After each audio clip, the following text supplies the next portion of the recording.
नमस्कार, मी सरोजिनी मरळकर. आज मी lemon rice करणार आहे. हा लेमन राईस पदार्थ मूळचा दक्षिणात्य आहे. याला तामिळनाडूत येल्लू मिचाई साधन, कर्नाटकात चित्रान्न, तर आंध्र प्रदेशात निम्मकाया पुलिहोरा म्हणतात. हा पदार्थ उष्ण हवामानात पचनास हलका आणि टिकणारा आहे. दक्षिण भारतात अनेक सण समारंभात हा भात प्रसाद म्हणून किंवा नैवेद्य म्हणूनही केला जातो. यामध्ये लिंबू किंवा कैरीचा उपयोग होतो. म्हणजेच या पदार्थात व्हिटॅमिन सीचे प्रमाण भरपूर प्रमाणात आहे. गरमीच्या मोसमात कोकणात वेगवेगळे एकापेक्षा एक असे रानमेवे मिळतात. आजकाल तर सगळीकडे आंब्याच्या झाडावर कच्च्या कैऱ्या लटकताना पाहून कोणाच्या तोंडाला पाणी सुटणार नाही बरं. घरामध्ये कैरी होतीच. मग म्हटलं चला आज एक नवीन पदार्थ तयार करू. असं म्हणत मी घरातील सर्व पदार्थांची जुळवाजुळव केली.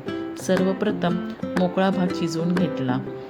तर चणा डाळ, उडीद डाळ, कैरीचा खीस, कढीपत्त्याची पाने,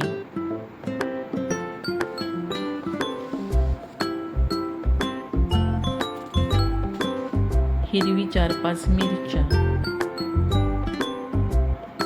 चवीपुरतं मीठ, अर्धा चमचा हळद, 1 चमचा साखर आणि हिरवी कोथिंबीर चिरून घेतली.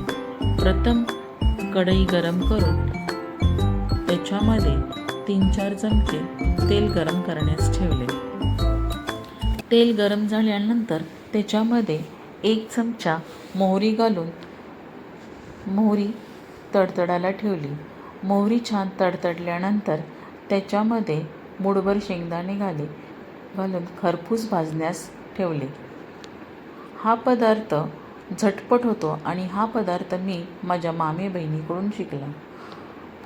हा पदार्थ चवीला छान आहे, त्यामुळे तोंडाला याची रुच येते.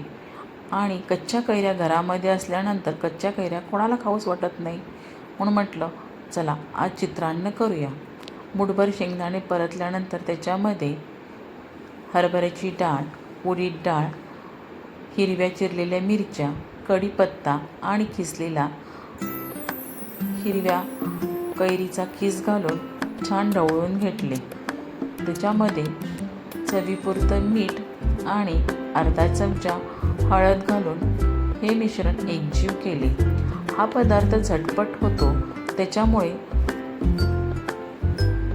करण्यास सोपी पद्धत आहे. मोकळा तयार केलेला भात त्याच्यामध्ये घालून हे मिश्रण एकजीव केले. जर रात्रीचा शिजलेला भात असेल तर याचाही वापर याच्यामध्ये होतो. वरून हिरवी चिरलेली कोथिंबीर घालून मी छान भात तयार केला.